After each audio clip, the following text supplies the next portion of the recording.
An ka jamana jɔnjɔn o bɛ an bolo n'a fɔra ko misiri wulila an bɛɛ b'an ŋaniyaw kɛ kelen de jamana bɛ gɛlɛya min kɔnɔ bi an ka Amina ye ka Amina ka anw hakili kɛ kelen k'an miiri k'a fɔ ko an bɛna cɛsiri cogo di ka bɔ nin ko in na hymne national an b'a da an ka tubabukan na walasa kumakan kelen o kelen b'a kɔnɔna na a kumakan kelen o kelen an k'a lamɛn n'an tulo ye an k'a lamɛn n'an dusukun ye sɔɔni an ka daminɛ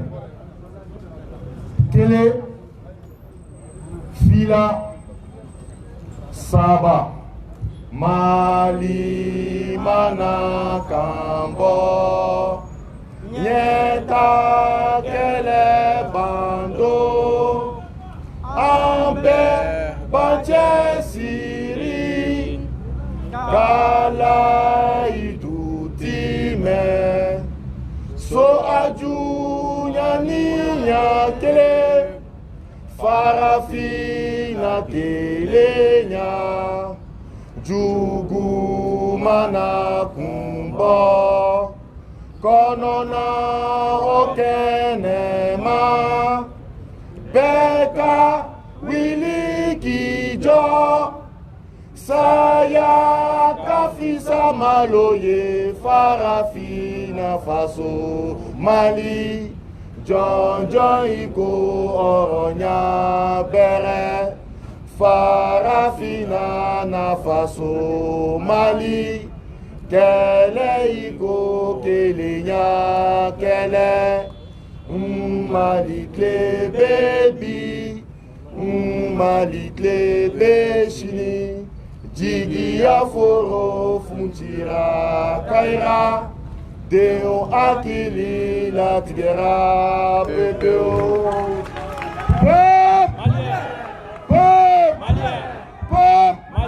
Prêt pour la révolution. Prêt pour la révolution. Prêt pour la révolution. Nous sommes le peuple. Nous sommes le peuple. Nous sommes le peuple. La patrie aux ennemis du peuple africain. Nous vaincrons. Appel la France. Appel la CEDEAO. Appel la CEDEAO. Appel la France. Vive le peuple malien. Vive le peuple malien.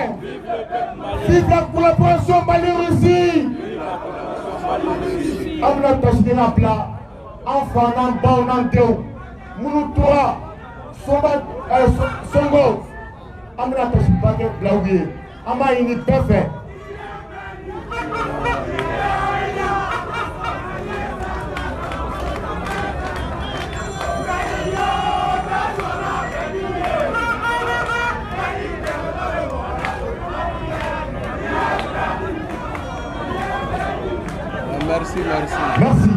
Merci.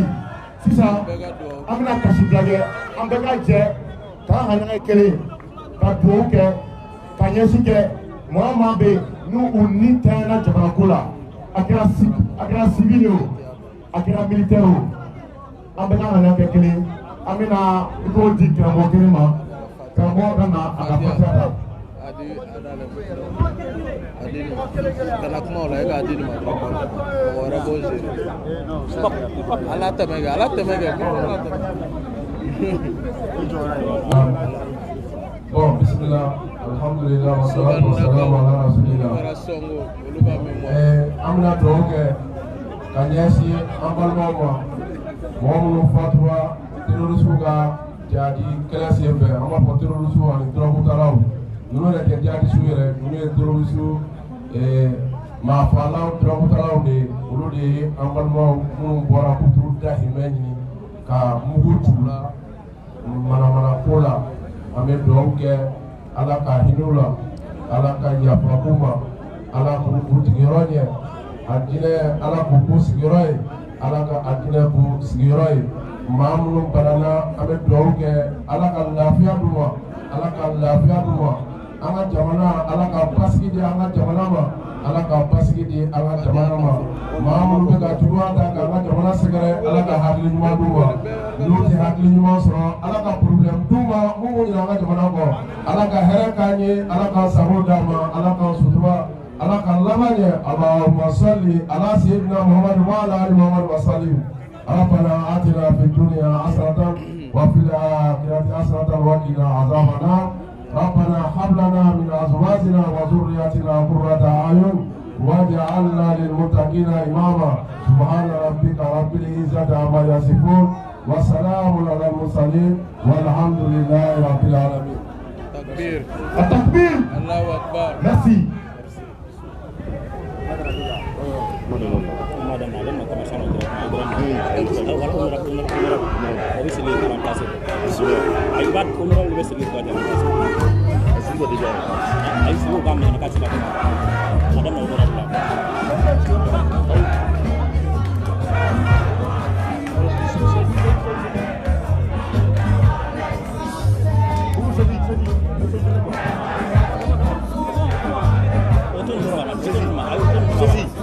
Ani ko tasik ka kuma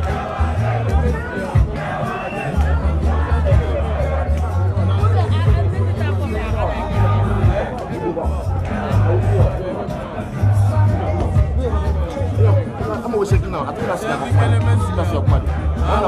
Ai ni me kuma bi jori. Me ka kuma ta la ni me kuma se milita. papa la wele ko awele bana ka jora kuma Ali. Ko Ali ga kwa ku ni o ga ele. Ana ma ga edijo Ali bula ele. la ka yira ka fa Ali ku. Ok, DJ, on a comment dit honorable Fadjara. Il y a un gros problème. Ga je shamba. Ala bismillah. Ba ko resi. Ba ko resi. Voilà.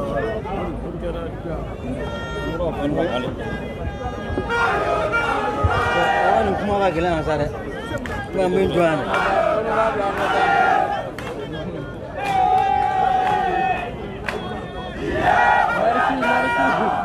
Sube ka ko ala ko. Olo were merci o da bla de. Merci beaucoup. Merci beaucoup. Merci beaucoup.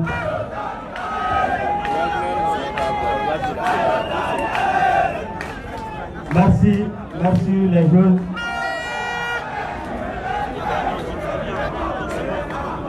Merci beaucoup. An bɛ foli lase nabaga bɛɛ lajɛlen ma. Nos camarades de l'AM, merci beaucoup.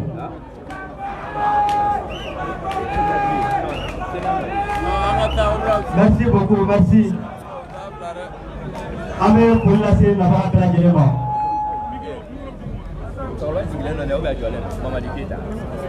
K'a yira k'a fɔ an kilenna yɛrɛ la an ka wula yɛrɛ d'a ma. Bon, n bɛ n sigi min sisan. N bɛ ta seji fitinin kelen na. Seji fitinin. ayo to do be kana Awolu la ele. Awu fila la yɛlɛ Diko Diko na. I b'a sigi tan de ma. Ko ko de ko son allez-y honorable Yɔrɔ bɛ kɔfɛla de la. D'accord, an bɛ foli lase nabaga bɛɛ lajɛlen ma. Mɔgɔ fɛn fɛn sen sera wulada in na bourse du travail kɔnɔ, an b'a fɔ ko aw bɛɛ lajɛlen bisimila. Bi tɛnɛn don décembre kalo tile 6 an ye ɲɔgɔn sɔrɔ a bourse du travail kɔnɔ, jɛkulu caman faralen ɲɔgɔn kan pour que ka kunnafoniya se, kunnafoni min ni a bɛna walanwalan ne kɔfɛ ne ka kuma kɔfɛ k'a lase maliden bɛɛ lajɛlen ma, Mali kɔnɔ ani Mali kɔ. O la ne bɛ foli lase kɛrɛnkɛrɛnnenya la an ka sirifikɛ ma n'o ye Ku ye ani a ka tɔnden fɛn fɛn bɛ yan nɔ n'u ka soutien an ka foli b'olu bɛɛ ye. An ka foli bɛ an ka jagokɛlaw ye, an ka jagokɛla minnu n'u bɛ jago kɛ Mali kɔnɔ ani Mali kɔ kan yan n'o ye an ka commerçants u ka syndicalistes minnu bɛ yan nɔ, an bɛ foli lase olu bɛɛ lajɛlen ma. Ka foli lase Révolut debout sur les remparts. En membre Pempenbanavea, Chefra Moussouba, en Bepera de l'info. Quand Poli lassé, en a co-crème au bani, il n'y a pas la maroqueta. Allez, Moyan Toulano, Mimfana Chessir Lulon, co-calan, à Koma Kosovet, en me Poli la Sama. Ton Pempem par la Nyonga, Dasera Mimon, Damase Mima, en me Beppo, car Bep Bissimila, en une conférence de presse in Canada. Mais Poli la Belébé John Taï, Ante Segaola, Ante Ninaola, ou est précis Taï. Parce qu'il y a de la Jeff Pempengé, a eu la presse, ou est un appel répondu massivement. Donc, à ce moment-là, il faut, dans tes polémiques, Amaka ni tonsi ayaka were ayake jamalari ka pela jelen fo ula bi ne tin da do conférence kuma la mais ne bem da do mina we actualité doni ndron fo la ka bokuma la amana le boli mina weekend nata parce que dongelente do sabade do il faut que ango blanc en tuna ka damene juma fo kari angini no malien bela jelen pe beta ñogon sur boulevard de l'indépendance kana en passo kuma bo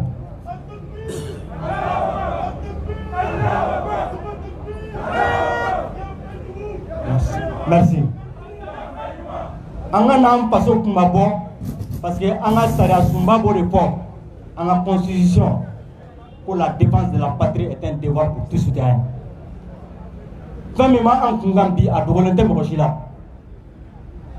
ambese ka boko tinye pe parler ni nyonga ka blanc Mali de contrôle ya nomine kopi CEDEAO bola Nations Unies bola na manye ka boko Mali autorité o anye min na yini depuis sanchama depuis ambe wuli ni kella wati min na yini min na yini ka bo anga mo soro munu mi se ka joanye ku joanga kele nyefe na manye ka bo Mali de o soro bi Dieu mo woro de be ka wuli ka bi ka boko o teke donc attaquant malien anga bo juma anga bo sibiri anga bo kari ango oira o Dieu mo la ka boko malien ne ba pe ni ne ka ke aka ke tande wa be ke tin to fana donc voilà ama ni malien fait de l'intérieur comme de l'extérieur capitale régionale bela juma anga bo sibiri anga bo kari no ye CEDEAO yɛrɛ ka lajɛ don ye an ka bɔ an ma deli ka bɔli min ɲɔgɔnna kɛ pour que k'a yira k'a fɔ maliyɛnw an hakilinata ye nin de anw b'a fɛ a ka kɛ tan tɛ an t'a fɛ mɔgɔ ka na k'a bɛna ka fɛn imposer an kunna ni mɔgɔ min bɛ ko kalama k'a fɔ k'i bɛ Mali dɔn mɔgɔ si tɛ foyi bila bi an ka lakana ɲɛ élection ko t'o ye foyi ko t'o ye donc mun bɛ se k'o jalatigɛ o kɛ anw maliyɛnw de donc an b'o wele da kɛ maliyɛnw bɛɛ lajɛlen ma yan ne bi bɔ kuma la yan nɔ k'a yira aw la k'a fɔ ni bi bɔra la an bɛɛ lajɛlen ka kɛ ciden ye an ka duw kɔnɔ an ka kabilaw la an ka fan bɛɛ fɛ pour que an bɛɛ lajɛlen ka bɔ maliyɛnw ka bɔ i n'a fɔ ma deli ka bɔ cogo min na ka ɲɔgɔn sɔrɔ boulevard de l'indépendance la ne bɛ bɔ kuma la yan hakili to b'a la salamu. Merci beaucoup a tɛgɛrɛ fɔ kosɛbɛ honorable a tɛgɛrɛ fɔ kosɛbɛ a tun an bɛ continuer pour que k'a yira la k'a fɔ jɛkulu caman de faralen don ɲɔgɔn kan pour que ka se ka juma sibiri ani kari bɔli labɛn cette fois-ci an bɛna wele bila an ka commerçant dɔ ka plateforme ba tɔgɔ la an bɛ kuma di Ibrahim Maïga ma ale bɛ kuma monsieur Maïga.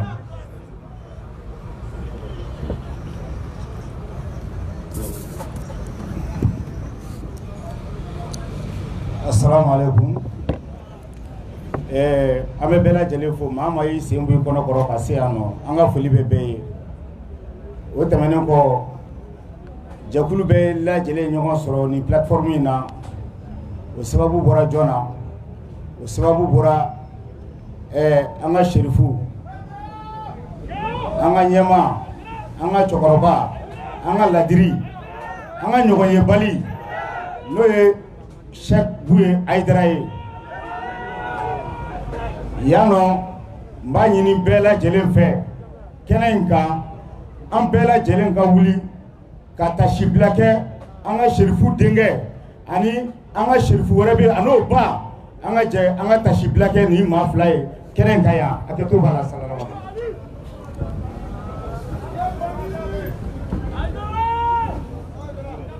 an bɛ dugawu kɛ ala ka yiriw la ala ka yafa k'u ma.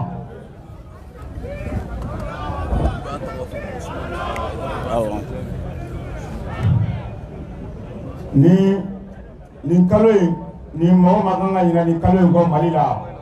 Nin kalo in kɛra kaloba ye, nin kalo in ye tasibila kalo ye. An ka Seyidina Ali n'o ye Ɲoro Buye denkɛ ye o ye an janfa nin kalo in na. An ka Usman Sherif Mara Aidara ba o fana y'an janfa nin kalo in na. Donc nin kalo in ye kaloba ye vraiment an man ka ɲinɛ kalo min kɔ. O tɛmɛnen kɔ an bɛ segin an bɛ don kuma kɔnɔ. Bi an bɛ ɲɔgɔn sɔrɔ yan mun na? An bɛ ɲɔgɔn sɔrɔ yan fɛn min ye bɔli ye nin kalo in tile 11 tile 12 fo CEDEAO ka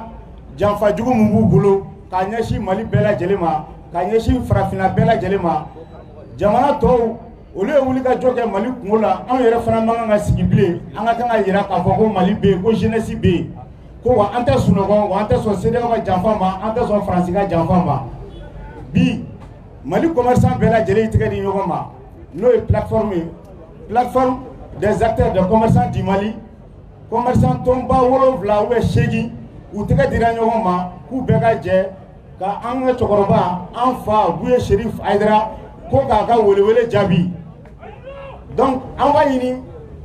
Tijaniya bɛɛ lajɛlen fɛ an b'a ɲini Mali silamɛ bɛɛ lajɛlen fɛ fo min ye jumadon ye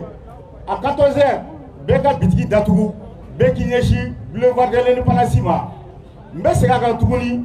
14h sugu o sugu bɛ Bamakɔ yan nɔ Buye kanu bɛ mɔgɔ o mɔgɔ la Buye ka taabolo kanu bɛ mɔgɔ o mɔgɔ la Buye mɔgɔ o mɔgɔ bɛ Buye ka welekan jate mɔgɔ o mɔgɔ bɛ Buye fɛ mɔgɔ o mɔgɔ tɛ ɲinɛ Buye ka kɛlɛ tɛmɛnen kɔ kunun a ye mun kɛ an jagokɛlaw ye ka na se bi ma a ɲininen don o kosɔn an bɛɛ lajɛlen k'an yɛrɛ sɔrɔ boulevard de l'Indépendance la jumadon 14h o ye weleweleda gɛlɛman n b'o lase aw ma. A ka lase aw ka Tijaniya wasabu kɔnɔ a ka lase aw ka zawiyaw la a ka lase aw ka misiriw kɔnɔ a ka fɔ alimamuw ye juma 14h commerçant bɛɛ lajɛlen ko ko ka bitigiw datugu ka suguw datugu an ka ɲɔgɔn sɔrɔ boulevard de l'Indépendance la. O tɛmɛnen fana kɔfɛ tuguni an bɛ mun weleweleda lase an bɛɛ lajɛlen ma Mali commerçant bɛɛ lajɛlen an tɔɔrɔlen don an degunnen don an ni kun na. Ni cɛkɔrɔba in n'o ye Buye Aidara ye Buye Aidara fanga tɛmɛnen mun tun bɛ yen n'o ye Ibrahim Boubacar Keita ka fanga ye a ye fanga in dɛmɛ n'a ka nafolo ye n'a ni kun ye n'a seko ye a n'a damayira ye. O kɔfɛ fanga taabolo ma ja a y'a fɔ ko fanga in ko a bɛ bɔ a kɔ. O hukumu kɔnɔna la janfa jumɛn tɛmɛna k'o siri an ka cɛkɔrɔba in na a fɔli man d'u ye u ma yira k'an k'a fɔ wa an b'a fɔ. An ka cɛkɔrɔba in a ka Ɲoro bitigi minnu bɛ yen ala ni juguya kosɔn u t'u datugu. Donc an b'a ɲini an ka transition fɛ bitigi ninnu datugulen bɛ san 3 bɔ bi transition an b'a ɲini u fɛ u ka taa bitigiw dayɛlɛ ko Mali commerçant bɛɛ lajɛlen ko ten an jɛlen don a ma bitigi ninnu ka dayɛlɛ jani an ka farikolo couleur dɔ yir'u la mun tɛ an dɔ ye. Donc o bɛ fɔ k'o jɛya bɛɛ lajɛlen ye. An bɛ Buye ko la bi an b'a la siri parce que a fana kɛra an fɛ a kɛra Mali fɛ ni mɔgɔ min kiri ka jamana fɛ o kiri fɛ parce que a y'a yira k'a fɔ Mali o de kɛlen bɛ an bolo Maliyɛn bɛɛ ka jɛ ka fara ɲɔgɔn kan Maliyɛn bɛɛ ka don da kelen fɛ bɛɛ ka bɔ da kelen fɛ ko an ka tɛgɛ di ɲɔgɔn ma an ka nin transition in dɛmɛ. Buye ko san 3 jeunesse ka kan ka fɔ san 5 de san 5 mɔgɔ ta tɛ Mali ye dɛ anw de ta don Assimi tɛ taa Choguel tɛ taa wa u ti fara u b'u tɛgɛ di ɲɔgɔn ma fo san 5 an b'u kɔkɔrɔma don fo ka taa fɔ san 5 dafara parce que n'i y'a mɛn u bɛ pressé politiciens bɛ pressé ko ka élection kɛ élection bɛ kɛ cogo di jamana mun yɛrɛ bɛɛ t'e bolo e ka jamana sigiyɔrɔma kɛmɛ la sigiyɔrɔma 80 t'i bolo e bɛ mun élection de kɛ politicien jɔn bɛ yen nɔ bi k'an bɛ se k'a fɔ ko mun ka taa Moti kɔfɛ ou bien ka ba tigɛ k'a fɔ k'i bɛ taa i ka campagne kɛ o bɛ se ka kɛ cogo di mais dɔwɛrɛ tɛ an yɛrɛ y'a faamu bi k'a fɔ Faransi ka cidenw de don Faransi ka lasigidenw de bɛ yen tubabu finman minnu bɛ Mali la olu yɛrɛ ka Mali kɛlɛ ka jugu ka tɛmɛ tubabu bilenmanw ta kan. Donc an lawulilen don an sigilen don kan ni tubabu finman ninnu n'u m'a dabila walahi an bɛ wuli u ka sow dɔnnen don u sigiyɔrɔ dɔnnen don u siyɔrɔ dɔnnen don janni an ka se tubabu bilenmanw ma an bɛ se finmanw ma fɔlɔ mun b'an n'u ɲɔgɔn cɛ an bɛ t'o régler sabula Mali kono an tɛ se k'an ka maakɔrɔw Mali taabolo kɔrɔ la 2005 tɛ maakɔrɔ kumakan sɔsɔ wa an kana kana sɔrɔ an na bi an kana sɔn an kumakan ka sɔsɔ bi maakɔrɔw kɛlen ka fɔ k'an ka wuli k'an jɔ maakɔrɔw kɛlen k'u seko kɛ jamana ko la k'u dungo kɛ jamana ko la an ka dɛsɛ k'an jɔ an jɔyɔrɔ la an kana jɛn n'o ye dɛ donc le 10 le 11 le 12 an b'an labɛn boulevard la an tɛ taa yɔrɔ si sugu datugulen kɔ ni CEDEAO ye kibaru di kibaruya mun n'a tɛ bɛn an ma ayiwa u yɔrɔ dɔnnen don dɛ n'u k'u bɛ embargo kɛ Mali kan embargo bɛ sɔn aw bɛ sɔn embargo ka k'aw kan ka MINUSMA ka yɔrɔw to falen to balo la wa aw bɛ sɔn embargo ka k'aw kan ka tubabuw ka yɔrɔw falen to balo la wa aw bɛ sɔn embargo ka k'aw kan ka station Shell dayɛlɛlen to wa aw bɛ sɔn embargo ka k'aw kan ka Total dayɛlɛlen to wa aw bɛ sɔn embargo ka k'aw kan ka tila ka tubabuw to yɛlɛyɛlɛ ye yan nɔ non an kana jɛn n'o ye donc an ka wuli k'an jɔ an jɔyɔrɔ la an k'an yɛrɛ di faso in de don n'u ko k'u b'a ci walahi an yɛrɛ b'a ci olu kɔnɔ yan fɔlɔ yanni an yɛrɛ ka se kɛnɛmala la tubabu finmanw dɔnnen don dɛ komi ko waati sera a kɛto b'a la salala Muhamadu. Merci beaucoup a ye tɛgɛ fɔ a kun kosɛbɛ commerçant ka représentant tɛgɛ fɔ a kun kosɛbɛ rapidement an bɛ tɛmɛ ni kuma ye tasi bilali kɔfɛ ka ɲɛsin mɔgɔ minnu tora Bayangara ni Sanko ni ɲɔgɔn cɛ nin waati in na an bɛna Fizi Mali mɔgɔw ka représentant wele Amadou ale ka na ka intervention kɛ Amadou Ndaw a b'a hakili to an b'a fɔ an b'a ɲini intervenant fɛ k'u hakili to tan na an bɛ direct la radio caman sanfɛ ɲɛta b'a la danbe b'a la rempart b'a la RFM fana b'a la merci. Assalamu alaikum. N bɛ bɛɛ lajɛlen fo kunnafonidilaw ani mɔgɔ minnu nana kunnafoni lamɛn n bɛ bɛɛ lajɛlen fo yanni n ka don kuma la an ka président tɔgɔ la n'o ye Fizi Mali président ye n bɛ kuma ni a ka yamaruya ye minnu bɔra ka kumaw fɔ yan sisan je pense que ne tɛna segin a kuma caman ninnu kan a la mais n bɛ fɛ ka n yɛrɛ présenter n ye mɔgɔ kura ye nin ko ninnu na nka ni fɛn ser'i ma diyagoya de don i bɛ wuli i se ye mun ye i k'o kɛ sabula an bɛɛ madenw ye ne tɔgɔ Amadou Ndaw n ye maire ye ka bɔ Kɔna n ye Fizi Mali fana vice président ye n bɛ kɔrɔw fo minnu ye nin kɛnɛ in sigi surɔ an tun bɛ yan ɲɔgɔn ye dɔ la o ye espoir di ne ma k'a fɔ ko Mali kura mun fɔra Mali kura bɛna di anw ma ni Ala jɛna n'a ye ne bɛna kuma yɔrɔ mun kan o ye bɛnbɛn dɔ bɛ ka labɛn u bɛ ka complot dɔ labɛn nin waati in na a bɛ ka labɛn Sudanɛw de fɛ Sudanɛw ye jɔn ye mɔgɔ minnu ka administration kɔnɔ a sɛbɛnnen t'a kan République du Mali a sɛbɛnnen b'a kan République du Soudan olu de bɛ fanga la olu de tun ye fanga kɛ an bɛ kɔlɔlɔ mun kɔnɔ bi n'an bɛ gɛlɛya mun kɔnɔ bi olu de y'an lase o gɛlɛyaw kɔnɔ mais ni minnu wolola République du Mali kɔnɔ n'u olu ye hakili sɔrɔ sisan ka fara ɲɔgɔn kan k'u bɛna Mali in kuraya o kura-kurayali a kana kɛ ka mɔgɔ si hakili ɲagami bilen n bɛ fɛ ka mun fɔ dɔrɔn an bɛ kɛnɛ mun kan bi an bɛ fɛ ka malidenw bɛɛ lajɛlen fara ɲɔgɔn kan pour que an bɛ dingɛ mun kɔnɔ an bɛ se ka bɔ a kɔnɔ élection ko kuma ne ye centre mɔgɔ de n'a fɔra n'i ye élection ko kuma fɔ yen nɔ mun bɛ da i kan nɔ i yɛrɛ b'o dɔn maa minnu b'a la ka kule k'an bɛ taa élection na an bɛ taa élection na olu yɛrɛ b'a dɔn olu yɛrɛ ni Ala cɛ élection tɛ dɛ hali an bɛ yɔrɔ min na u tɛ sɔn u tɛ se ka se yen nɔ hali n'i ye jama bɛɛ d'u ma u tɛ se ka se yen nɔ sabula mun bɛ yen u b'a dɔn nka n'u bɛna anw nɛgɛ an minnu ye jamana in yɛrɛ siniɲɛsigi ye k'u bɛna anw nɛgɛ k'an ka avenir don bɔgɔ la an ye faamuyali sɔrɔ ten sa a bɛ kule la ko n'an y'an bolo bɔ Faransi bolo a bɛ kɛ tan a bɛ kɛ tan u k'a dɔn k'a fɔ minnu bɛ ka Faransi mara bi olu ni an ka denmisɛnninw bɛɛ de farala ɲɔgɔn kan ka kalan kɛ ɲɔgɔn fɛ u bɛɛ hakili ye kelen ye an ye waati dɔw tɛmɛna Mali i sen bɔ Francis Sena Mali Bolola Moribo Clé Watila Amakan Clé Langa Mou Fora et Mou Begafro Kono Moribo Keta ye Sansegi Mouke Fanga Kono Ani Francité Nyongolo Choga Dola Nga Aye Juru Munta Ka Mali Jo milliard biduru ni doni o milliard biduru ni ayo ke ka usine de jo ayo ke ka société de créer o wari mu be soro la abone ke ka juru mutara aboke kosa nga anga sisa munu ya au coloniser munu koko uludi ani nu ulute au de ka ke foye ulu be wor di au ma condition muna go juru jugu ni kari au kana pour que anga to jonyala o juru jugu nu uta dama kanga usine jo uta dama kanga société créée uta dama kanga demsonu do barala uba juru dama kanga fonctionnaire sara anga député sara anga nge o juru nunu avec juru jugu de ankana ore ya to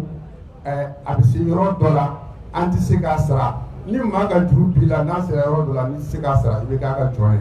olu tabolo ye abe fe ka former ye ko anye ni bela jere famia sisa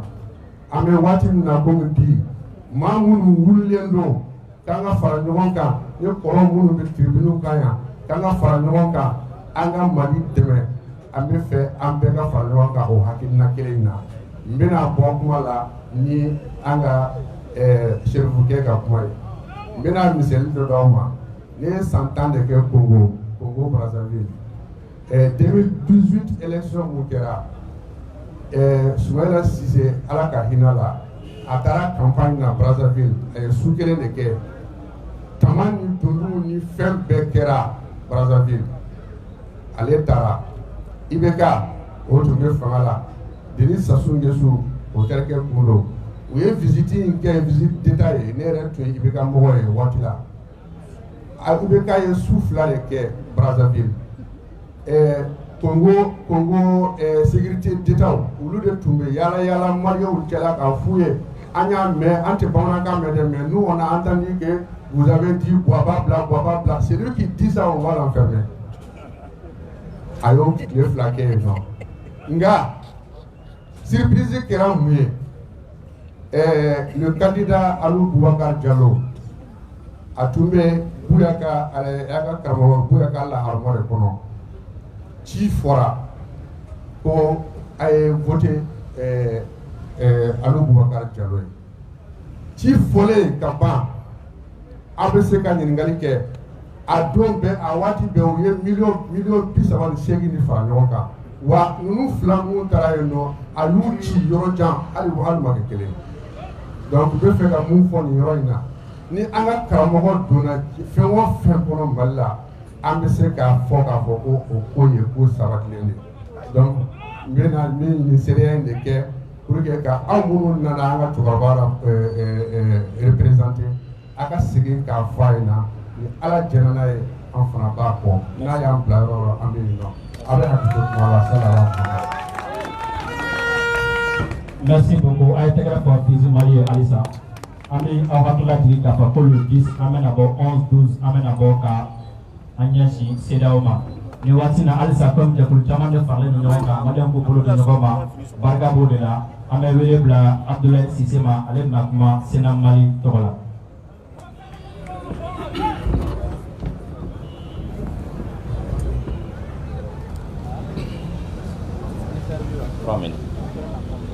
Assalamu alaikum wa rahmatullahi wa barakatuh. An sigira hɛrɛ la Ala k'an wuli hɛrɛ la an bɛ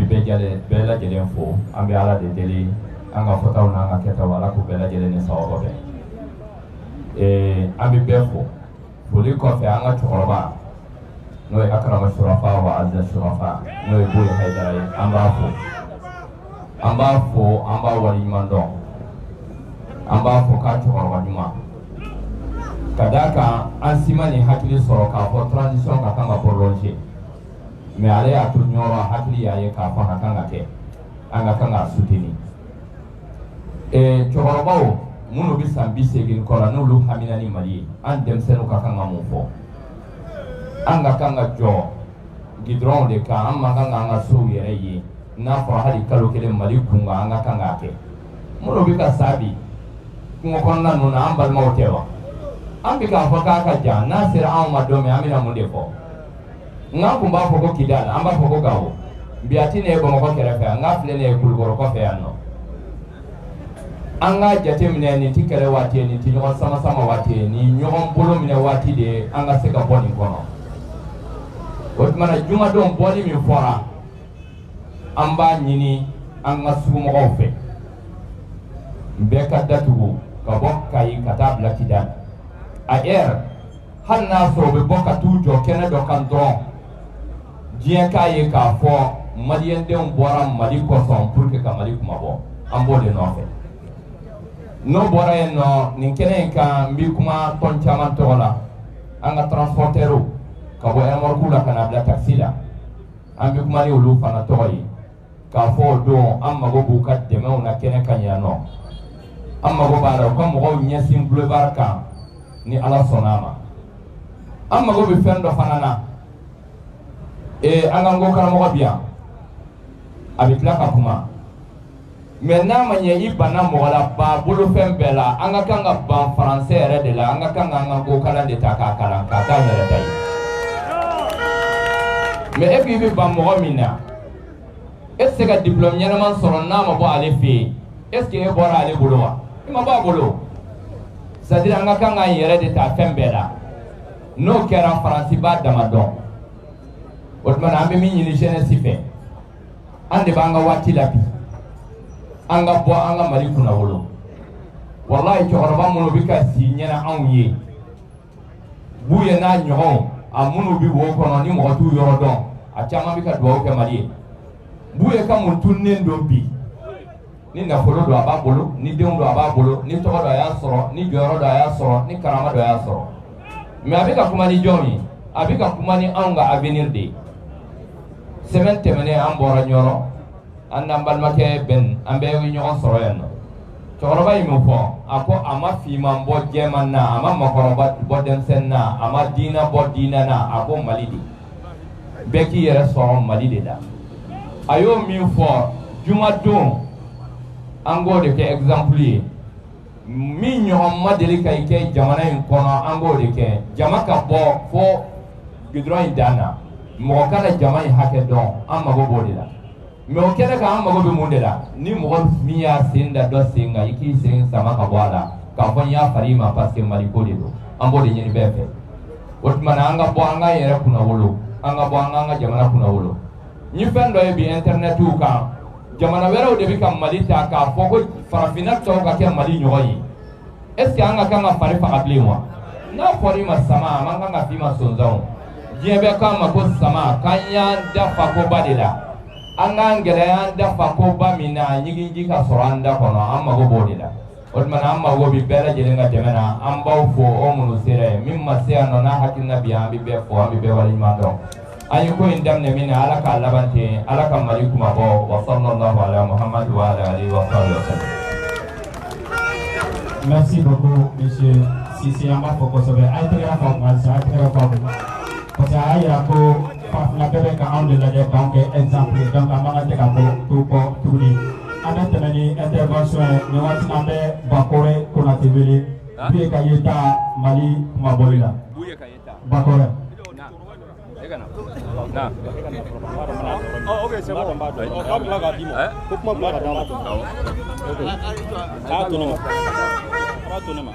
Ayiwa an b'aw bɛɛ fo ka aw waleɲuman dɔn ka aw fo ni silamɛya foli ye n'o de ye assalamu alaikum wa rahmatulahi wa barakatuhu.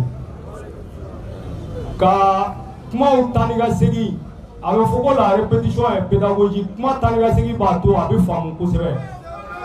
An b'an yɛrɛ ye jɛkulu min kɔnɔna la ne bɛna kuma ni jɛkulu min tɔgɔ ye o de ye Buye Kayita Mali kumabɔli la n bɛna kuma n'o de tɔgɔ ye plateforme ni commerçants an balimaw bɔra ka kuma sisan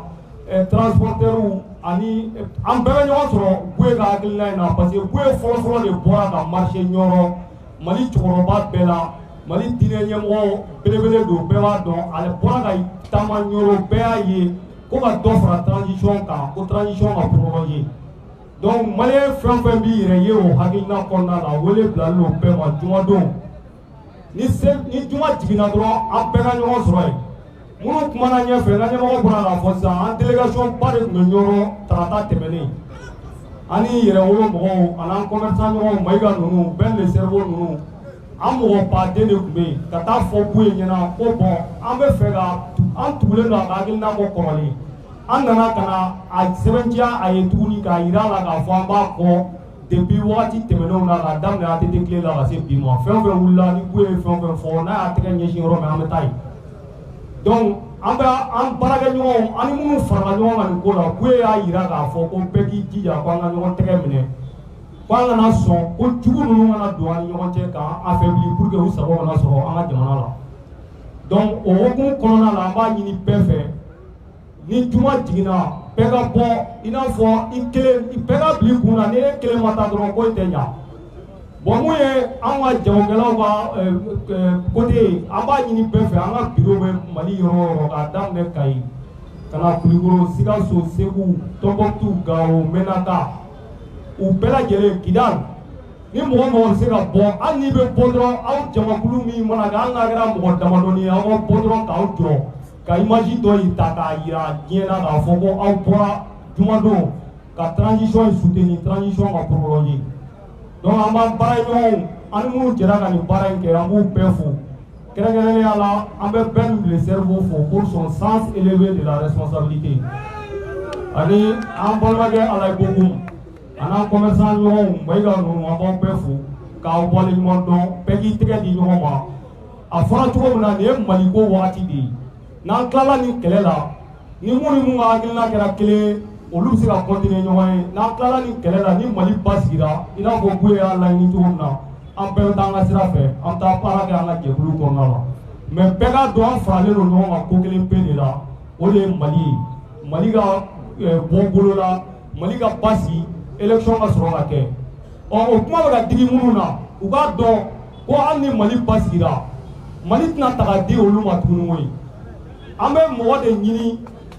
kɛrɛnkɛrɛnnenya la danaya bɛ da mɔgɔ min kan n'a bɛ se k'an ka jamana la avancer jamana bɛ tila ka don de ma a kana kɛ politiki mɔgɔ ninnu kɔnɔ ko jamana in bɛ sigi u tɛgɛ kɔnɔ bilen dɛ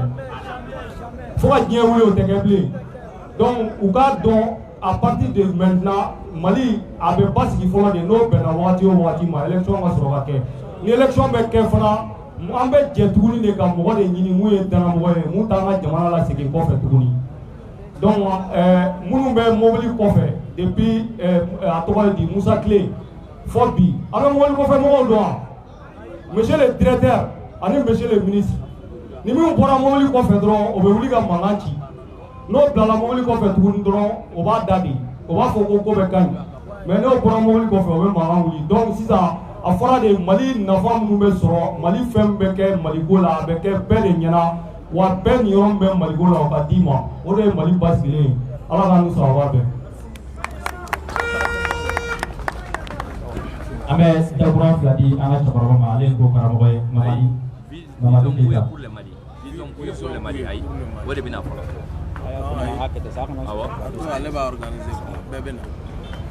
N'a ma ɲɔgɔn lamɛn min kɛ n'i y'a kɛ furu ci ye min fɛ a b'a organiser. Jama an ni wula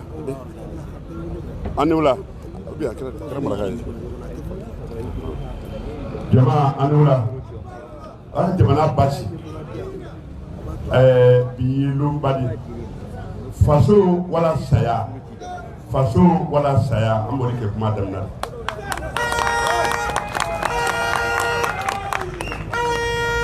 an bɛ diinɛ ɲɛmɔgɔ fo ka Buye fo Nioro a n'a ka hɔrɔnya n'a ka kangelentigiya a n'a ka faso kanu an b'a fo an bɛ jamana jagokɛla bɛɛ fo an bɛ jɛkulu min bɛɛ fo kɛnɛ nin kan yan an bɛ kɛnɛ min kan a ka gɛlɛn ka mɔgɔ kɛ hɔrɔn ye fo ni fɛn wɔɔrɔ kɛ n'i bolo n'o t'i bolo i tɛ hɔrɔn ye fɛn fɔlɔ il est la officielle n'o t'i bolo i tɛ hɔrɔn ye an kana gɛrɛ dɛgɛ dɛ n'an ma kan officialiser k'an na kan ta k'o officialiser an tɛ hɔrɔn ye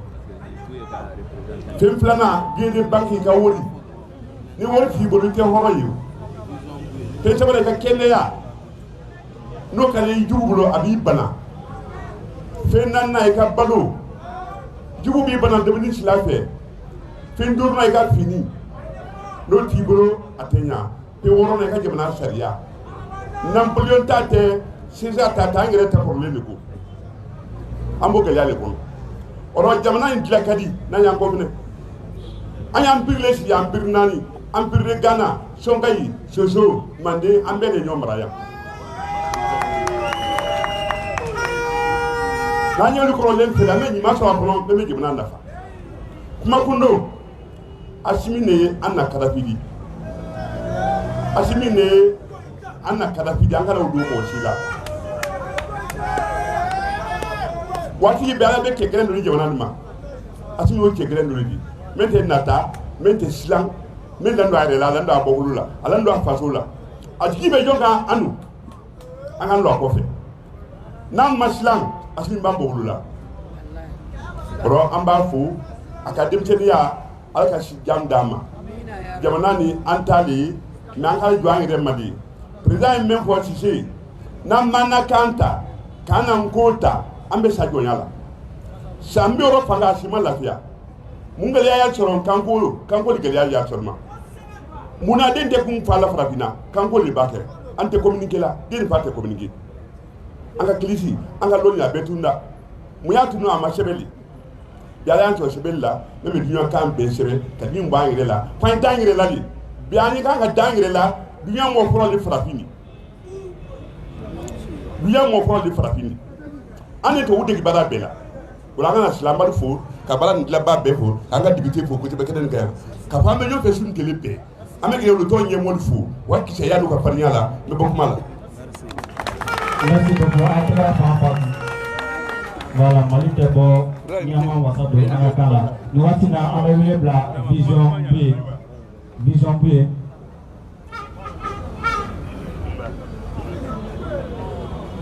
Oluka représentant Salam alaikum Islami Jama ne ba gini jama fe anga wuli kanjo 1 minute mawo ma ni tora mali ko inda iye sorasi yo iye civil yo anga wuli ka tasibla bla buruma foro Fatiha kala nga duwa uguye a'udhu billahi minash shaitanir rajim bismillahir rahmanir rahim alhamdulillahi rabbil alamin arrahmanir rahim مالك يوم الدين إياك نعبد وإياك نستعين اهدنا الصراط المستقيم صراط الذين أنعمت عليهم غير المغضوب عليهم ولا الضالين. Merci.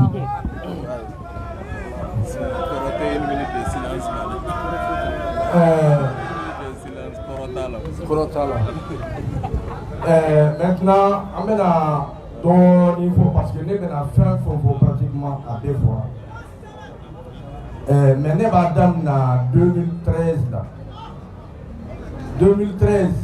en fois Mohamed Bouyoul Charles Ahmada Hamaoula, avocat de Ibeka demain pour attaquer Mali président. Aye mimbo million kemeni kon.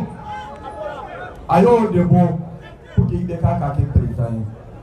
Nga aukanga dobuye. Ako ate président ya nofe, ate ministre ya nofe, ate député ya nofe, ata nofe kadi adema, ata nofe kadi akakara duma. Peut-être que la duma se kayu nyema mais ote buye kapoyi. Donc obaira kapo buye ta jamana kodi. Mais aye il est qu'à devenir aye sorti de faille. Aki hakili to maliyam da nga ala na nake ibeka amala hidutime buye ko otmana komi mala hidutime ika fonga ta laba effectivement amala ba okera bela de nyina otemena ko fe manga wulla ka jo jamana ingono minu be fonga da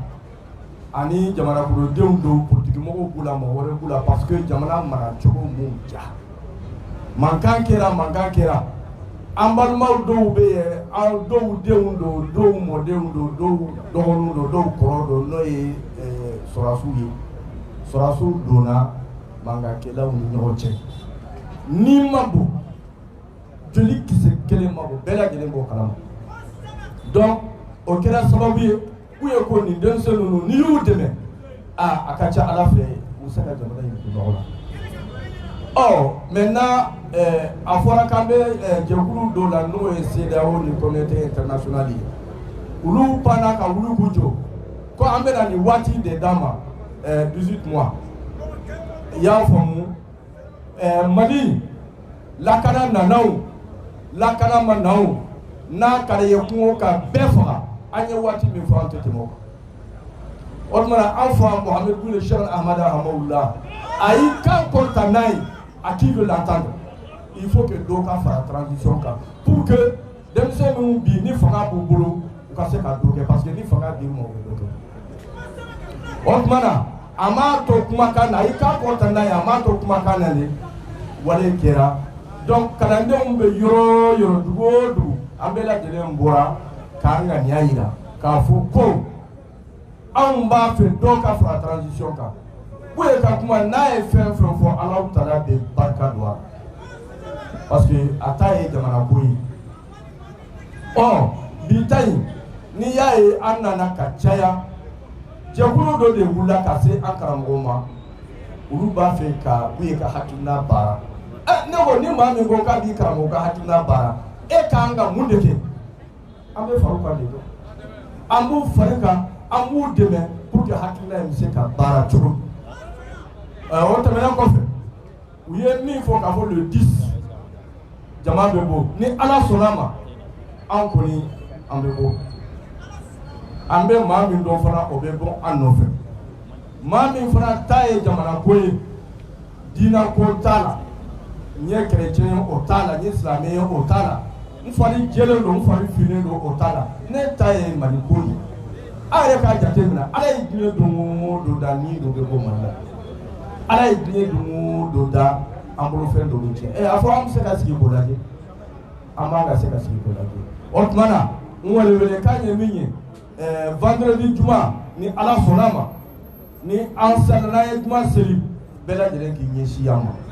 faso ko de don ne tun b'a fɛ dakunya fitinin min fɔ o de ye nin ye hakɛto b'a la sali ala Muhamadu. An tɛgɛrɛ fɔ an ka cɛkɔrɔba ye vision B an b'an hakili jigin minnu bɛ k'a lamɛn arajo kan ani minnu bɛ k'a layɛ réseaux sociaux kan ani minnu bɛ k'a layɛ télé la ko sigili kun ye an bɛna bɔ vendredi an bɛ bɔ juma ka bɔ sibiri ka tila ka bɔ kari nin waati na an bɛ wele bila Abubakar Sidiki Fɔnba ale ye bɛ CNT kɔnɔna la a bɛna kuma bɔ min tɔgɔ la o ye Kɔrɛma ye Abubakar Sidiki Fɔnba.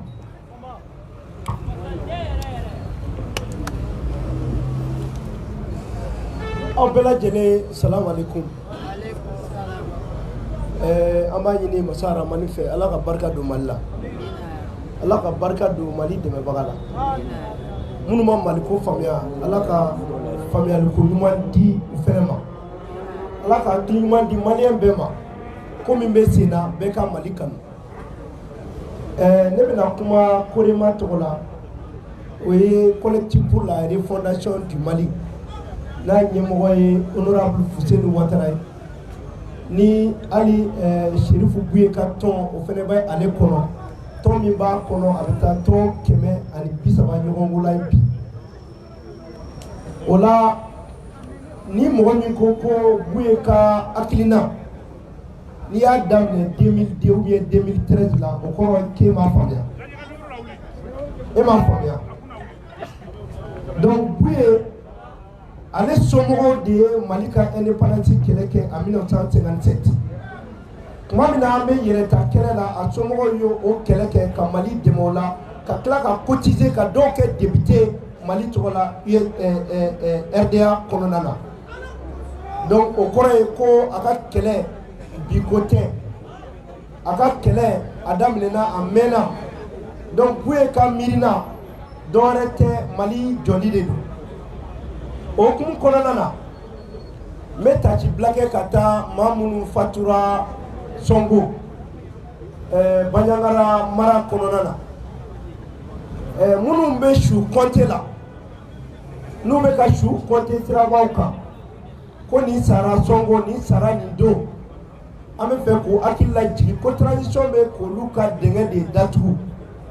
k'u ka hakili sɔrɔ ten olu ye Mali bila dingɛ min kɔnɔ k'an ka avion minnu feere k'an ka armée ko bɔ sen na pewu o baara de bɛ sen na donc n'o bɛ sen na o suko kuma i man kan k'i waso n'o ye parce que e ma se ka baara min dilan an bɛ k'o baara de kɛ o hukumu kɔnɔna la bɔli min bɛna kɛ jumadon il faut k'an k'an da don a la bɔli in kun ye mun ye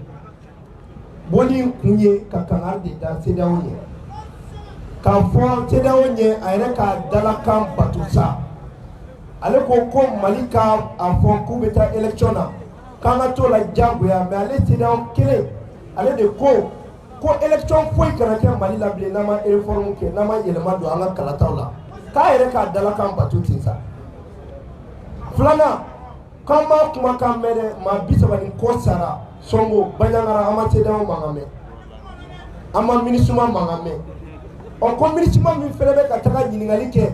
mɔgɔw la n'a armée ye fagali kɛra kɛ kuma o kuma ale de bɛ taa ɲininkali kɛ ko yala ko armée ye maa dɔw faga minnu ye civil ye wa k'o b'o baara mun na k'u ka ɲɔgiri ten k'u ka kow ɲɛdɔnna baara mun bɛ ka kɛ Mali fan bɛɛ fɛ a ka kan bɛɛ lajɛlen k'a faamuya ko n'an ma hakili sigi kɛlɛ mun bɛ Mali la sisan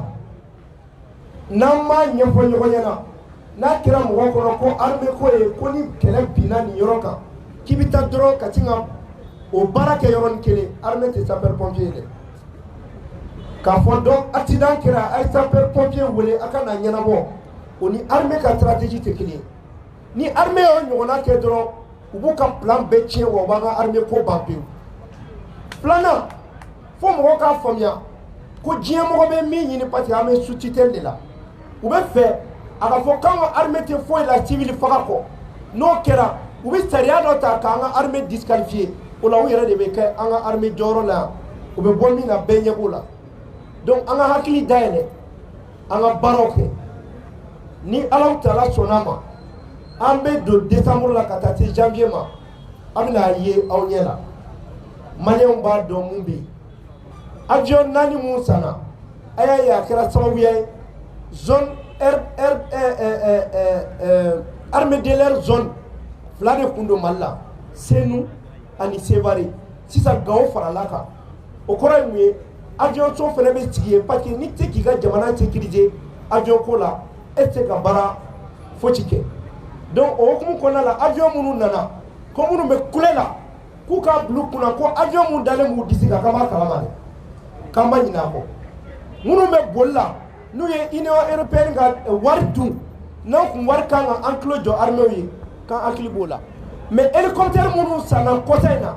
n bɛ segin a kan n'a naani bɛnna miliyari 36 ani miliyɔn 600 ni kɔ n'i kun ko k'i b'a kelen kelen san a bɛ bɛn miliyari 10 ani miliyɔn 500 de ma donc avion sannen jamana ni jamana fɛ a y'a to Mali sera ka miliyari 6 sɔrɔ a yɛrɛ ye wa avion ninnu kelen o kelen maa 30 de bɛ don a kɔnɔ section kelen de bɛ don a kɔnɔ o section bɛ don a kɔnɔ avion tɔw o tun ye maa 5 de donc kuma in sabanan bɛ mun nɔfɛ an b'a fɔ Union européenne fɛnɛ ɲɛna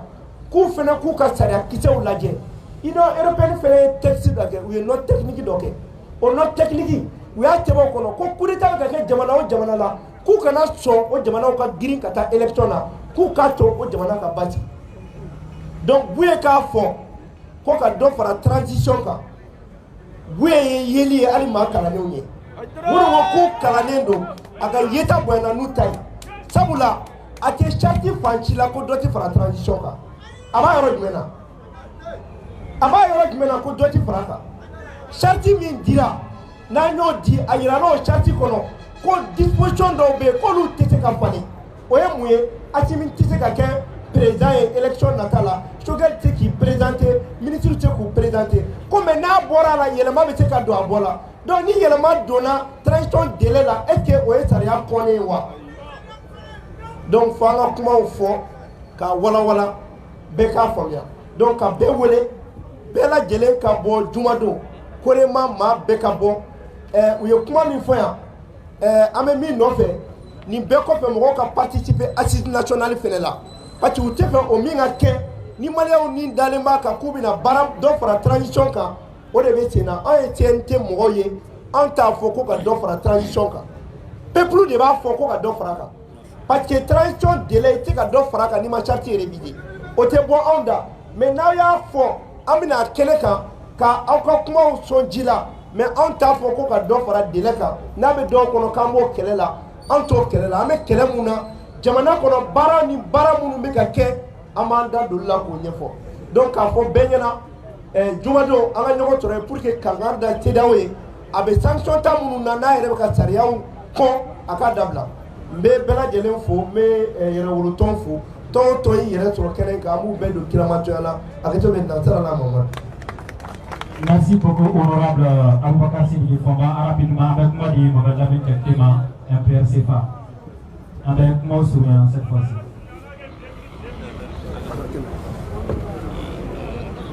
C'est bon.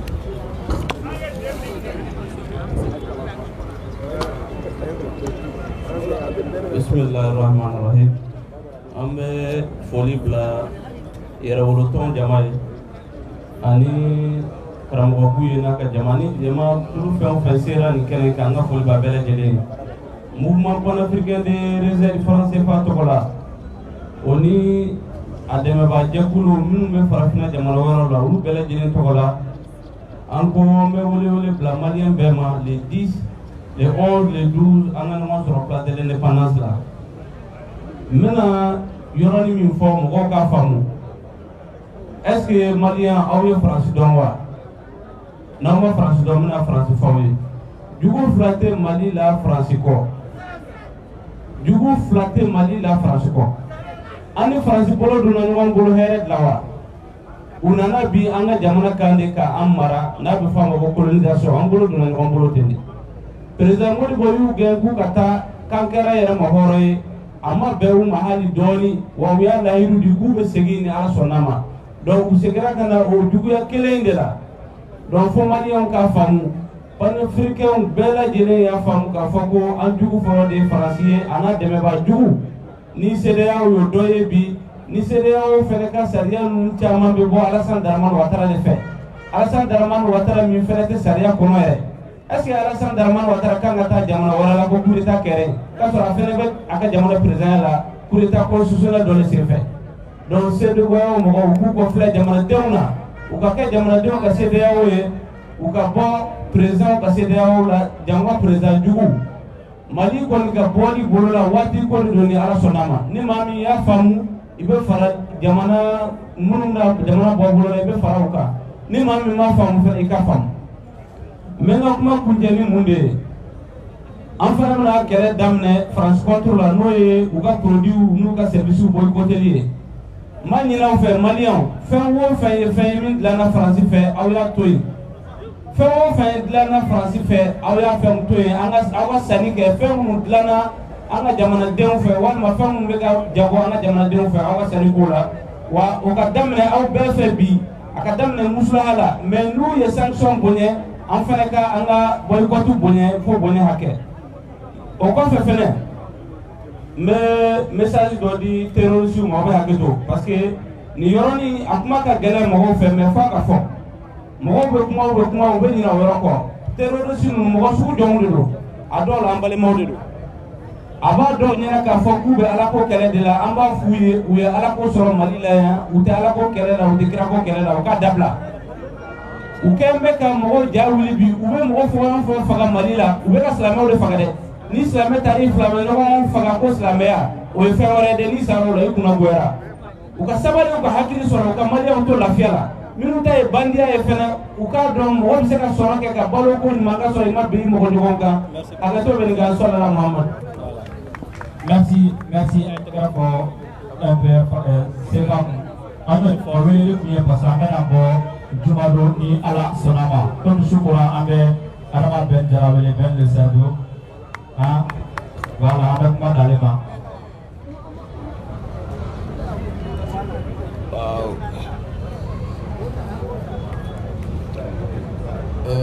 An bɛ foli di an balimaw ma foli fɔlɔ n'o ye presse ye an bɛ foli di kunnafonidilaw ma fɛn o fɛn sera kɛnɛ kan fɛn o fɛn kɛlen k'a bila direct la an bɛ bɛɛ fo o tɛmɛnen kɔfɛ an bɛ foli filanan di jɛkulu fɛn o fɛn farala ɲɔgɔn kan ka se ka nin wulikajɔba in boloda jumadon kalo tile 10 nɛgɛ kanɲɛ 14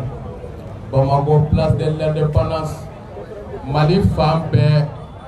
o tɛmɛnen kɔ maliden minnu bɛ Mali kɔ kan n'u haminen don Mali la ka bɛɛ fara ɲɔgɔn kan ka bɔ ka kɛ kulu ye cogo min na jɔnya juru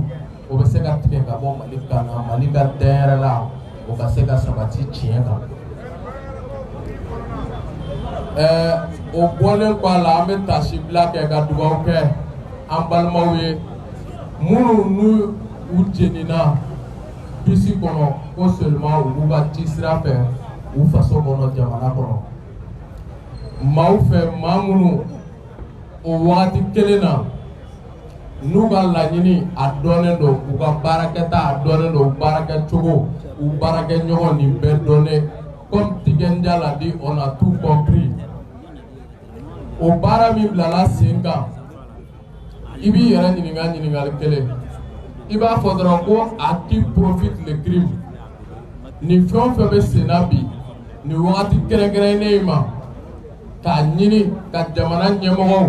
ko ka wale kɛ min bɛ na ni danaya fɛgɛya ye jamana marabagaw ani jamanadenw ni ɲɔgɔn cɛ le peuple malien est un peuple très intelligent et c'est pourquoi nous disons que on a tout compris an balimaw minnu bɛ sɔngo bi minnu bɛ Bajangara k'a f'u ɲɛna walahi tɔɔrɔ min bɛ aw kan a ɲɔgɔnna 10 o de bɛ anw kan parce que nous mesurons le sens et la signification de la devise du Mali qui stipule un peuple, un but, une foi. On va jamais vous laisser tomber, jamais. Mali fancité, Mali densité, il veut Mali qu'on avait Mali koka, ko aman kerebi ma jako sako ba encore dima, billahi atoke. On est serment de Mali la face à la début et nous allons respecter cet engagement patriotique jusqu'au dernier jour de notre vie. Au Kama, conseil Mimembolo, la diri Mimembolo, Blastraliga, Delika Mimembolo, Kanyasi Ambalmoma, Bajangara Kono, nous devons rester très très vigilants. On ne doit pas se tromper d'ennemis. En Kanasson, Kafili Djugula,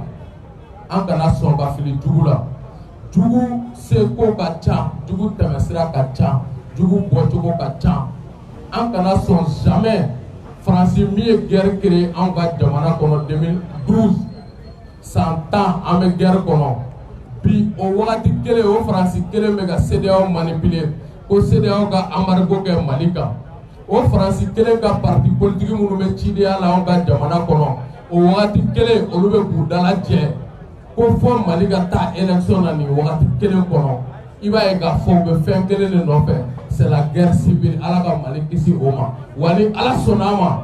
Mali den sɛbɛnw Mali karamɔgɔ sɛbɛnw bɛ dugawu la su ni tile an ka karamɔgɔ b'o la Serifu Sarafa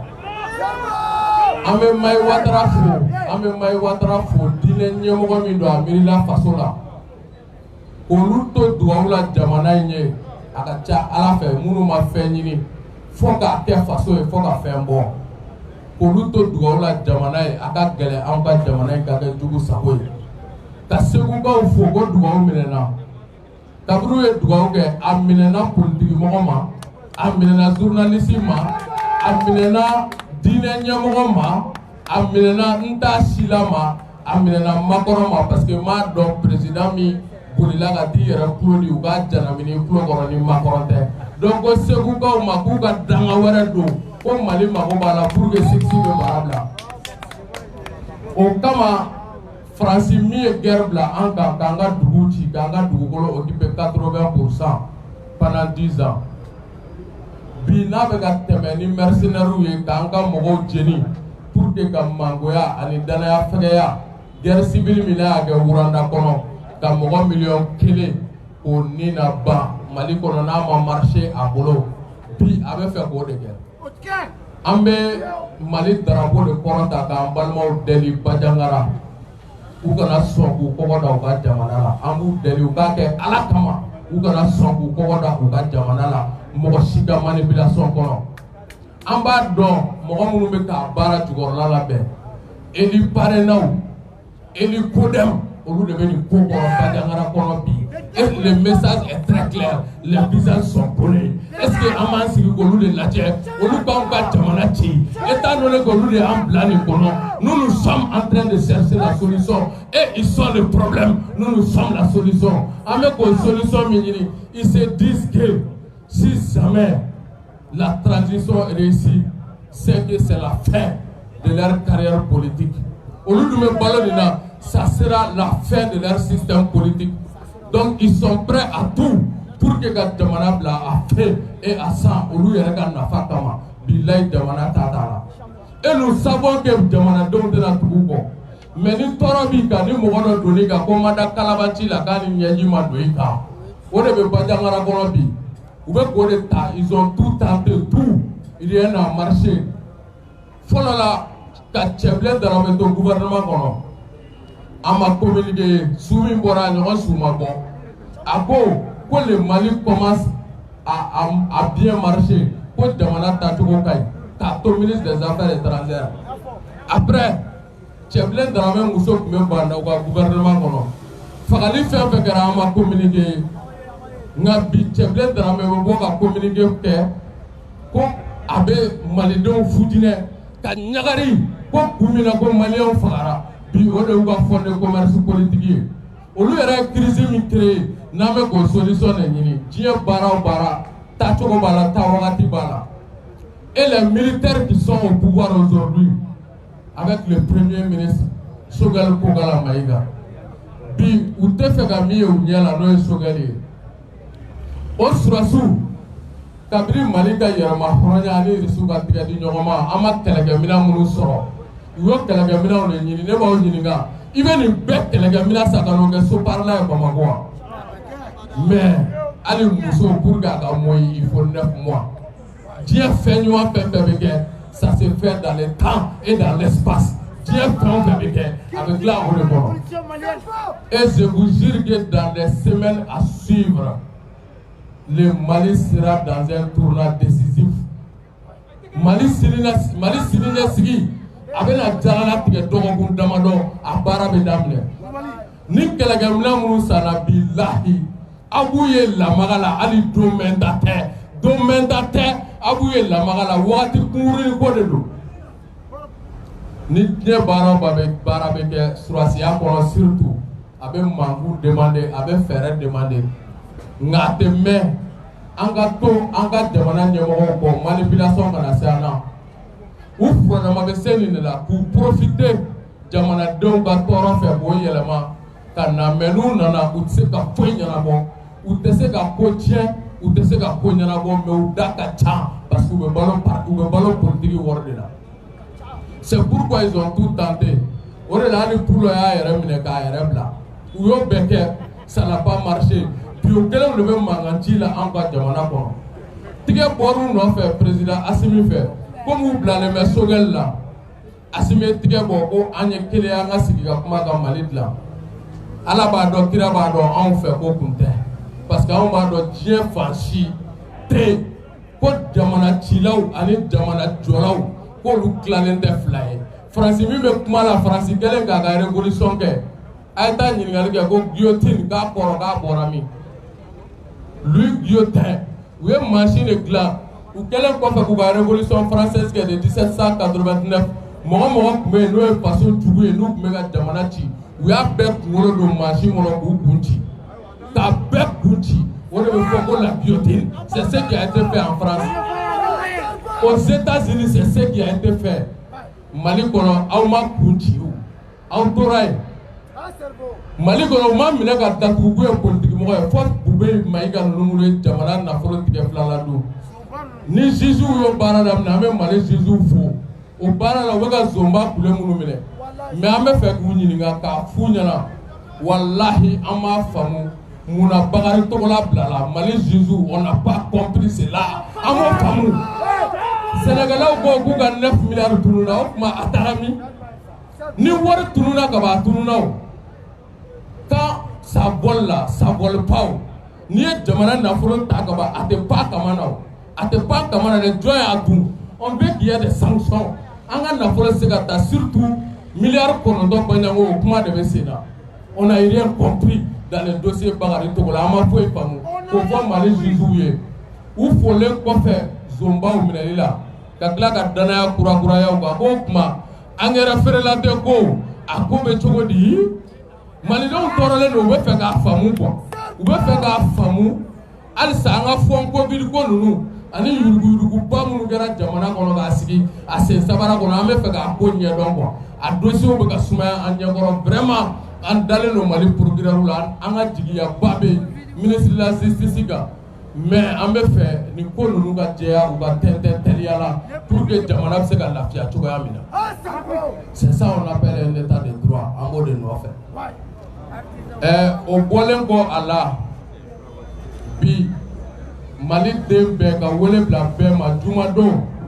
an ka bɔ jumaw jiginnen kɔ sugu butigiw ka datugu zabiyaw misiriw bɛɛ ka bɔ n'an bɔra ka ɲɔgɔn sɔrɔ gudɔrɔnba la k'an ka laɲini fɔ CEDEAO min bɛ Faransi ka dictat kɔnɔ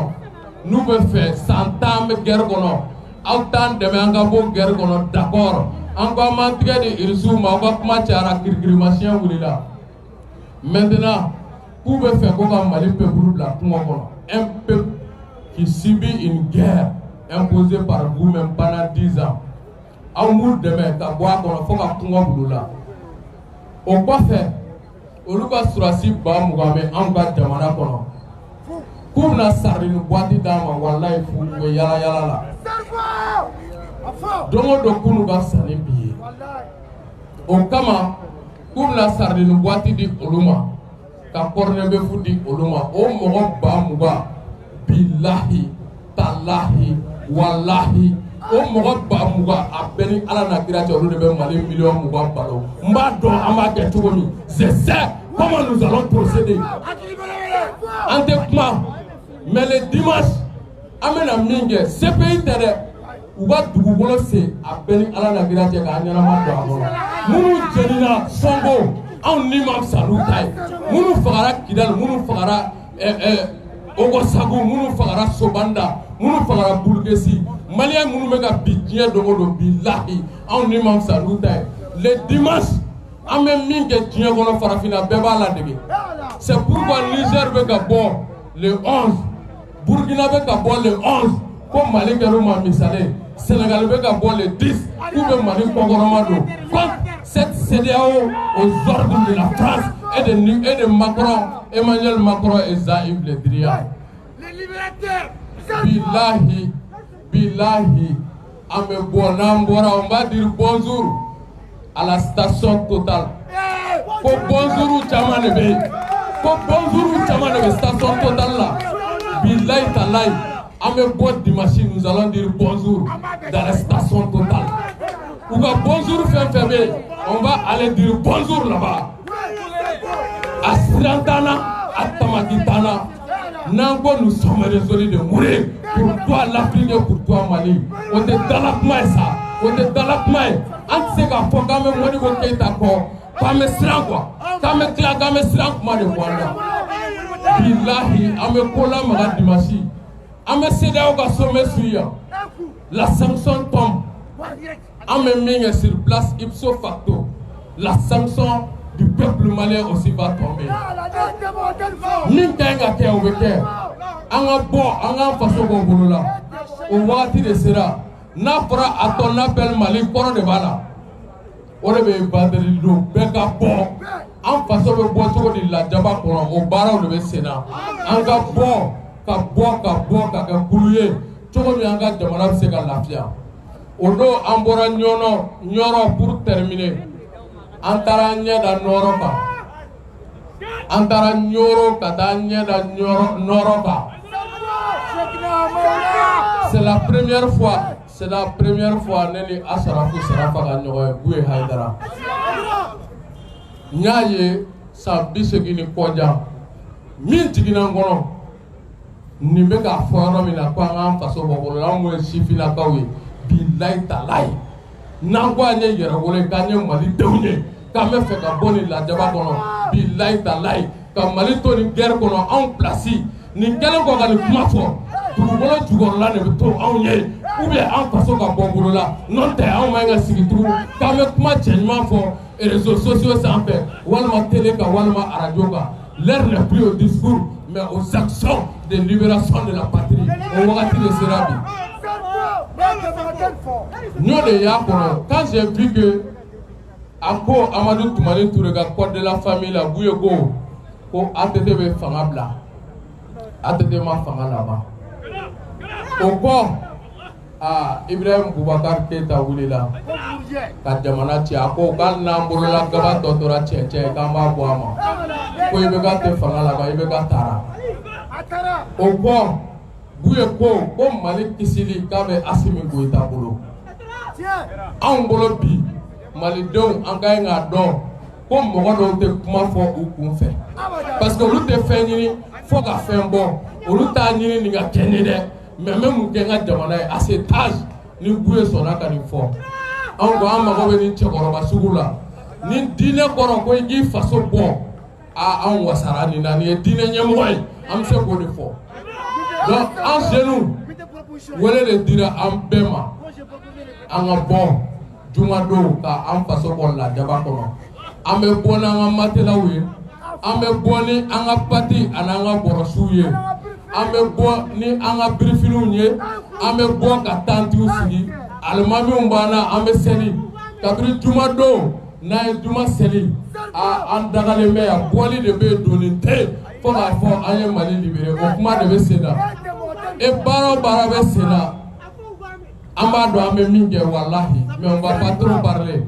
les Ivoiriens disent que trop parler donne d'agoye ko ni kuma cayara k'a nafa bɛ dɔgɔya an bɔra kuma kɔnɔ Ala ka juma yira an na Maliens an ka bɔ min ka ɲi ka kɛ an b'o kɛ an bɛ bɛɛ fo que Dieu bénisse le Mali je vous remercie.